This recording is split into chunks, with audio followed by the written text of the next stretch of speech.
But you mimic my contributions to perfection, to the point that you're the only one viewed as a product of the light, and I'm reduced to the shaded hue of my skin tone.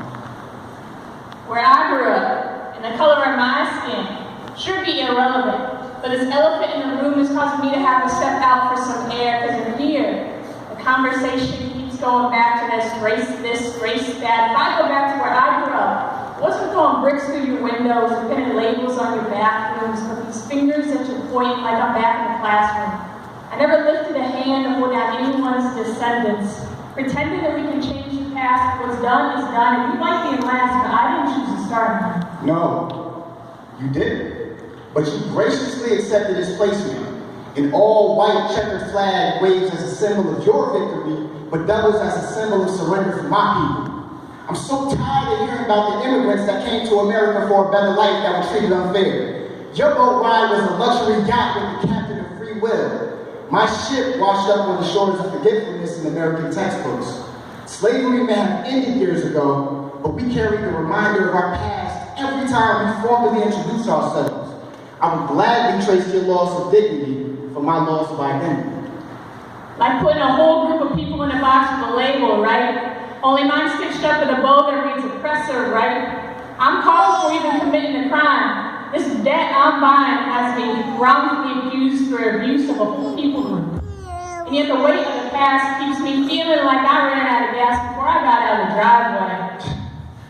I'm just waiting for you to get mad enough to substitute my name for the word nigger. I'm waiting for you to blame your last parking ticket on me too. Why can't you understand how I feel? And we've had the tree of knowledge of good and evil planted in our projects and communities.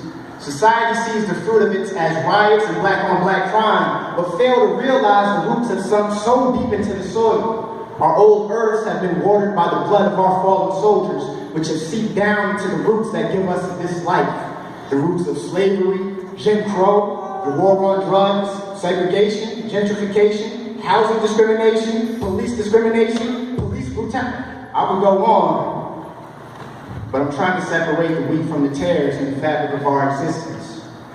I want to love the entire spectrum as a promise of God's mercy, because neither one of our colors paint the perfect picture of redemption.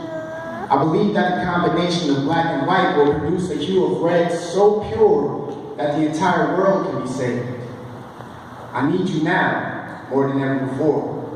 A spirit doesn't have a color, but I've just been looking at you through the lenses of pain and suffering. Now I see who you are meant to be. I am part of you, and you are part of me. Confident as I appear, truth is I'm scared, because if we compare scars, these marks take as long to heal as yours. These marks started on my ancestors, but continued on by me. Every time that I agree, well, at least it's better than before, and ignore the repercussions. Because when we hold down the sons and daughters of our King, those crowns dig into our skin and leave marks of guilt and shame, leave us paralyzed to action, not realizing the dissatisfaction of numbing those wounds.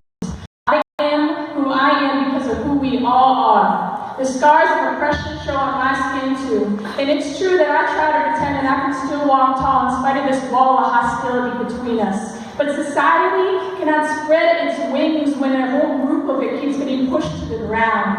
Our God's sound of victory will only resound when combined with the voices of the whole body. But right now, we're a choir with locked curtains. But our God has prepared righteous, holy, perfect hymns that we will sing as one. These promises come from his promises. For he himself is our peace, who has made the two groups one and has destroyed the barrier, the dividing wall of hostility. In him, the whole building is joined together and rises to become a holy temple in the Lord. Seems more connected than we thought.